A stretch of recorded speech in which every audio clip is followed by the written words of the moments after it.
We're going to switch gears a little bit here and talk a little bit about the patient monitoring that needs to be done related to the different drugs that this patient is on. We'll look first at warfarin.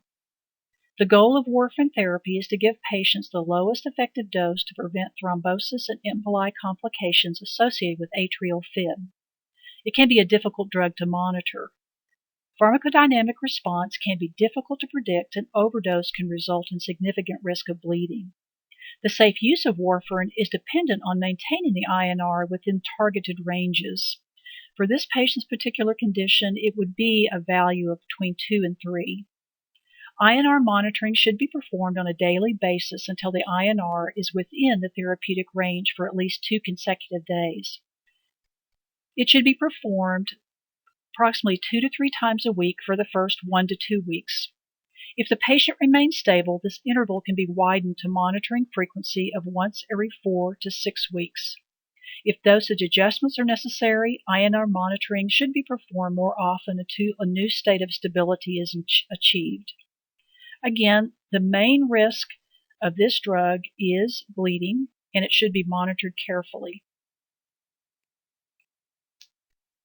Next, we'll look at the drug amiodarone, and we'll look at monitoring both at baseline and also at a 6-month period.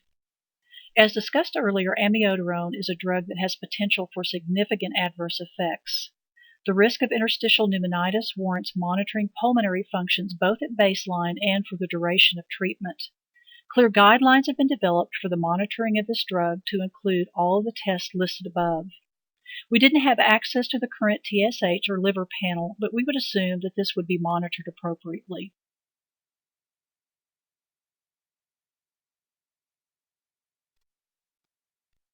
Because amiodarone has a large volume of distribution and is highly lipophilic, it accumulates and has the potential to cause toxicity in multiple organs, including the liver, lungs, thyroid, and skin. Serial monitoring of liver transaminase, for example, is imperative in order to detect elevated levels. Elevated liver enzymes may be benign and decline despite continued use, or they may signal the development of hepatitis, which could be ultimately fatal.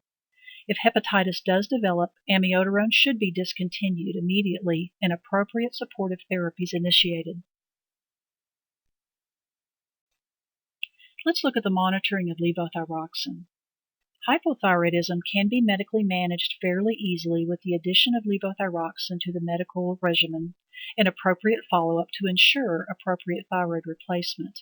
However, undetected hypothyroidism can be very detrimental to the patient, especially one with cardiovascular comorbidities. We do know that amiodarone can impact thyroid function, so TH levels must be monitored.